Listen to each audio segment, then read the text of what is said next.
नमस्कार शेतकरी बांधवांनो, पाठीमागे तुम्ही पाहताय तर कांदा पीक दिसते. तर कांदा पीक जवळजवळ आता 2.5 महिन्याच्या पुढे होऊन गेले. 2.5 पावणे 3 महिन्याचे झाले. तर या ठिकाणी फुगवून झाली पाहिजे, चांगल्या साईज झाली पाहिजे, कलर आला पाहिजे, शायनिंग चकाकी आली पाहिजे. तर काय करणं गरजेचं आहे? तर पहिलं काम असेल तर आपल्या चॅनलला फॉलो करा, व्हिडिओला लाईक करा, शेअर करा, आपल्या शेतकरी बांधवाला पाठवा. या ठिकाणी पाटपाणी कांदे जवळजवळ बऱ्याचशा ठिकाणी पाटपाणीच कांदे असतात किंवा ड्रिप सिस्टीमसुद्धा आहे.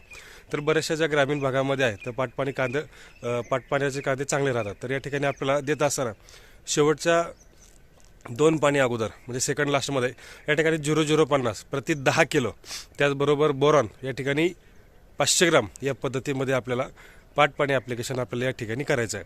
त्याच्यानंतर फवारणीच्या ॲप्लिकेशनमध्ये सुद्धा ज्यावेळेस आपण वरून फवारणी करत असाल तर निश्चितच फवारणीच्या माध्यमातून या ठिकाणी आपल्याला साधारणपणे एकरी 8 ते 10 पंप होणार आहेत. त्यावेळेसुद्धा या ठिकाणी 0050 प्रति 1 किलो आणि बोरॉन साधारणपणे 250 ते 500 ग्राम या पद्धतीमध्ये आपल्याला फवारणी करून घ्यायची आहे, की जेणेकरून आपल्याला चांगल्या पद्धतीमध्ये त्याचा आपल्याला साईजमध्ये कलरमध्ये चांगल्या पद्धतीमध्ये फरक पडणार आहे.